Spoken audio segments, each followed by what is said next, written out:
Alors, nous allons procéder maintenant, pour la première fois de l'histoire, à la remise du prix de maturité Brochet.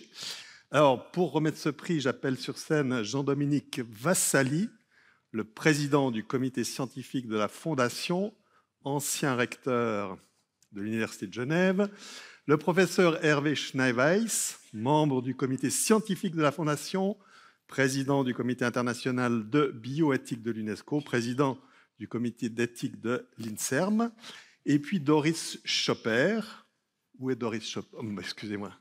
Membre du comité international de la Croix-Rouge, montée seulement sur scène, ancien membre du conseil de fondation de la Fondation Brochet, ancienne directrice du centre d'enseignement et de la recherche humanitaire. Venez occuper un peu la scène, ne soyez pas timide, c'est votre soirée aussi. Alors, et maintenant, je vais avoir le plaisir d'appeler les 3 lauréates, puisque, je vous jure, c'est un hasard, ces 3 jeunes femmes qui vont recevoir ce prix, ce qui tombe bien, comme l'a dit Monsieur le Président. Donc, j'appelle Srijanani Dandavesvaran. Elle m'excusera, je lui ai déjà expliqué. À vous, bravo. J'appelle Jennifer Carlotta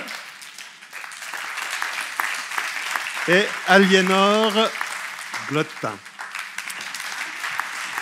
Venez, venez. Alors, donc vous l'avez compris, ces 3 jeunes femmes ont fait un travail de maturité qui est aujourd'hui récompensé par la Fondation Brochet. Elles ont commencé par avoir la chance de déjeuner avec le professeur Schneeweiss, qui donc va pouvoir vous dire un mot sur leurs travaux. Je vais juste vous donner les titres. On a travaillé avec ces 3 jeunes étudiantes cet après-midi. Ils ont fait des titres pour leurs travaux. Le premier, c'est « Un secouriste numérique, point d'interrogation ». Le deuxième, « Le cerveau n'attend pas ». Et puis le troisième, « Les hommes et les femmes inégaux face à la médecine, point d'interrogation ». Très intéressante recherche. Professeur, est-ce que vous voulez dire un mot? Alors, d'abord, vous remercier tous d'être ici et remercier la Fondation de tout ce qu'elle a fait depuis 15 ans avec tout le travail d'animation. Vous savez, pendant très longtemps, l'éthique et l'éthique biomédicale a été considérée comme une cerise sur le gâteau, comme un supplément d'âme. Et il est apparu depuis que les progrès biomédicaux se sont développés, surtout à partir des années 50, que ce n'était pas du tout une cerise sur le gâteau, que c'était une absolue nécessité si on veut pouvoir ouvrir l'avenir, non seulement développer la biomédecine, mais la développer avec du sens. Et je crois que les 3 projets de maturité illustrent parfaitement cela, c'est-à-dire l'idée que l'éthique, c'est une exploration prospective, et c'est ce que réussit à faire la Fondation en réunissant des chercheurs pluridisciplinaires. Vous savez, la pluridisciplinarité, tout le monde en parle, mais il y a très peu d'institutions qui la font. Tout le monde s'en gargarise, mais regardez où ça se passe réellement. Ici, vous pouvez venir au petit déjeuner ou vous pouvez venir au dîner pendant que les gens sont en résidence. Alors évidemment, il y a eu le Covid qui est passé par là, ça a été 2 années un peu difficiles, mais vous verrez des historiens qui parlent à des sociologues, des médecins qui parlent, des médecins santé publique qui parlent à des biologistes.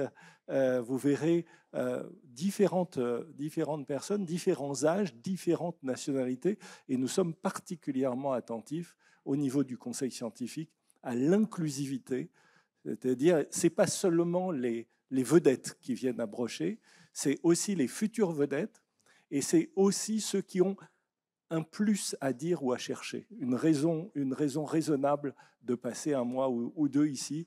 Donc oui, nous avons beaucoup de vedettes, mais pas que.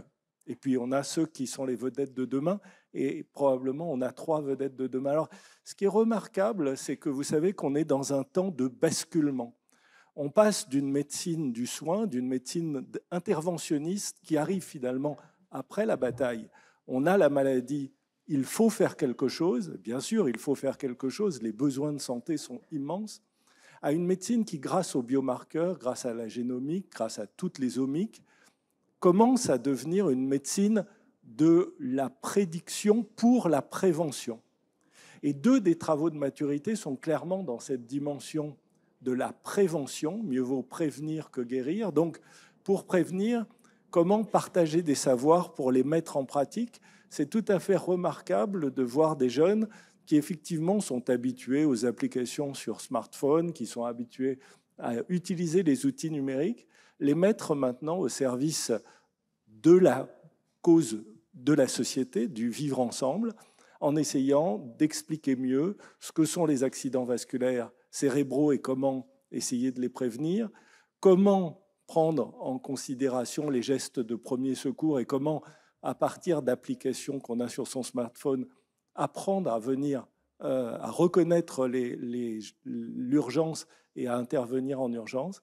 Et puis, les questions du genre qui restent si prégnantes aujourd'hui, tant au niveau de la recherche que des essais cliniques, que du développement dans la société, où les questions d'égalité sont essentielles. Voilà, ces 3 travaux de jeunes personnes, mais déjà brillantes, et l'éclairage que donne la Fondation est parfaitement dans l'esprit et dans le tempo de la Fondation, c'est-à-dire ouvrir l'avenir et faire que l'éthique soit une boussole, soit un guide, parce que cette boussole, c'est celle qui doit permettre au progrès scientifique d'avoir du sens.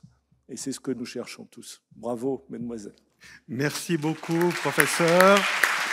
Alors, on va passer à la partie formelle. Donc, vous allez chacun d'entre vous 3 remettre, je vous le montre avant qu'elle le voie, leur magnifique certificat. Je vous laisserai le remettre. Et puis, elles vont recevoir un livre de Marion Emono, qui est présente, je crois, dans la salle et qui va se faire un plaisir de dédicacer ce livre. Et puis, je crois que vous avez une surprise qui va vous permettre peut-être de continuer vos travaux. Alors, je vous laisse appeler les unes après les autres les lauréates et leur remettre le prix. J'ai le plaisir de remettre le prix à Eliénore Glottin. Et j'espère beaucoup que cela vous inspire pour le futur.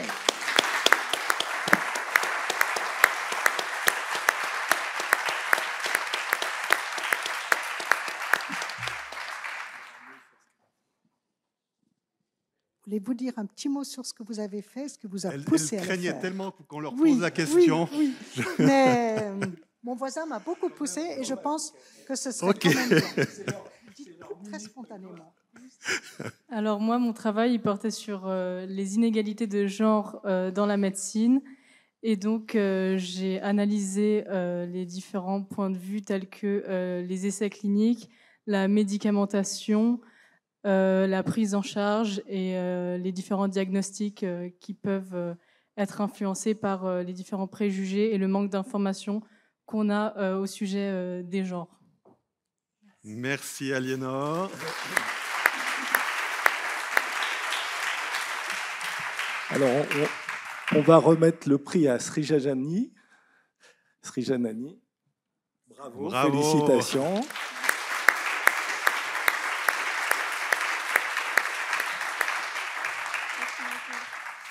Alors, mon travail de maturité, j'ai créé une application de premier secours. Donc, ça s'intéressait vraiment sur le manque de sensibilisation de la population suisse face aux gestes de premier secours et comment les plateformes mobiles peuvent aider à combler à ce manque. Merci beaucoup.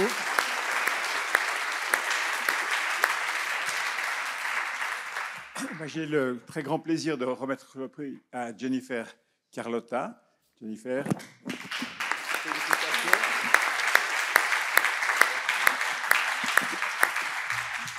Voilà, et nous souhaitons avoir quelques mots de votre part. Alors bonsoir. Alors moi, une de mes plus grandes passions, c'est le dessin. Et j'ai toujours voulu étudier la médecine, donc j'ai voulu allier les deux. Donc j'ai créé une nouvelle méthode de prévention de l'AVC par le dessin. Et le but, en fait, c'était de faire de la prévention. J'ai ciblé le grand public. Et ce que je voulais, c'est que vraiment les gens puissent agir vite quand ils sont témoins d'un AVC. Merci. Merci beaucoup. Merci à tout le monde. Vous voyez, Monsieur le Président, c'est parfait. Tout se passe bien. La relève est assurée.